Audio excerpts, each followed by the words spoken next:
Core committee की हम लोगों ने आज यहाँ बैठक बुलाया है। दरअसल यह बैठक इसलिए भी आज हम लोगों के लिए महत्वपूर्ण है कि जिन मुद्दों को लेकर झारखंड प्रदेश बैस मोर्चा पिछले दिनों माननीय मुख्यमंत्री जी को और महामहिम राज्यपाल जी को हम लोगों ने जो ज्ञापन सौंपकर उनको जानकारी दी थी और मांग किया था कि इस राज्य में बैस समाज पर लगातार हमले बढ़ रहे हैं, लगातार हत्याएं, लूट बढ़ रही हैं।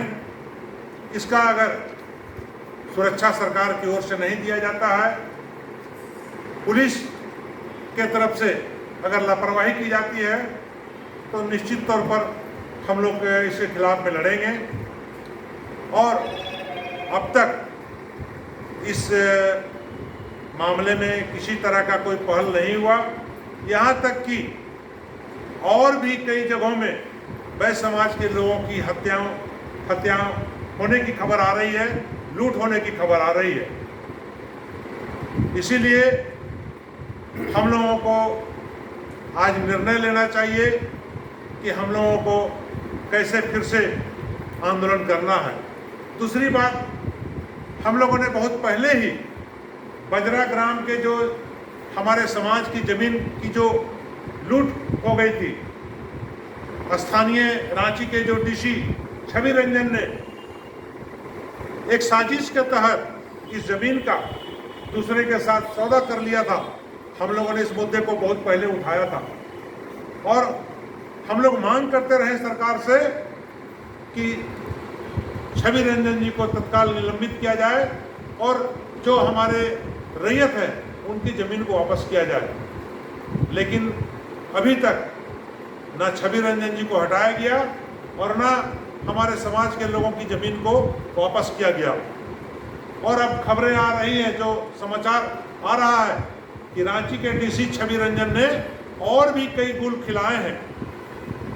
अभी कई मामले सामने आ रहे हैं और आप देखेंगे कि रांची में अभी एक नया मामला आया है जिसमें पल्स हॉस्पिटल और राम प्यारी हॉस्पिटल जो भूईहरी जमीन पर बनी हुई है, हम लोग पहले से ये बात कहते आ रहे हैं कि यहाँ भू माफियाओं के द्वारा जमीन की लूट हो रही है।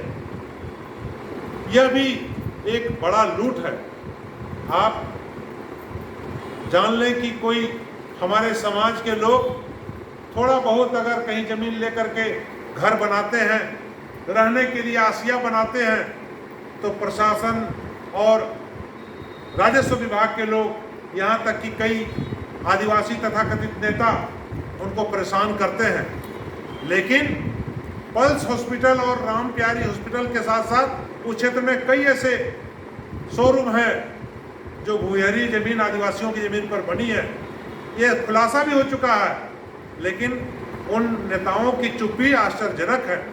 इसलिए अब झारखंड प्रदेश बैस मोर्चा इन तमाम मुद्दों को लेकर, जो हमारे पुराने मुद्दे हैं, 27% आरक्षण, बैस आयोग का गठन, उन तमाम मुद्दों के साथ साथ बैस समाज की सुरक्षा और अपने समाज की जमीन वापसी के सवाल पर हम लोग आगामी 3 जून को राजभवन के समक्ष जनाक्रोश धरना प्रदर्शन का आयोजन करेंगे और महामहिम को हम लोग ज्ञापन सौंपेंगे और 6 जून को हम लोग दिल्ली जाकर राष्ट्रपति महोदय को, माननीय प्रधानमंत्री को और माननीय गृह मंत्री को हम लोग ज्ञापन सौंपेंगे। हम लोग पूरे प्रदेश में अभियान चलाएंगे और बैस समाज को जगाकर, बैस समाज को संगठित करके इन मामलों को उठाएंगे। राज्य सरकार हमारी बात अगर नहीं सुनती है तो राज्य सरकार के खिलाफ में हम लोगों को अब सड़क पर उतर के लड़ने की तैयारी करनी चाहिए। आज हम लोग यही कोर कमेटी की बैठक में आज हम लोगों का यही निर्णय पास कर रहे हैं। आप लोग इससे सहमत हैं ना? तो हाथ उठाकर इसका समर्थन कीजिए कि हम और आने वाले दिनों में इस समाज को कैसे संगठित हो लड़े, इसकी तैयारी करेंगे। इन्हीं बातों के साथ हम आज की बैठक समाप्त की जा रही है। जय बैस, जय बैस मोर्चा। धन्यवाद।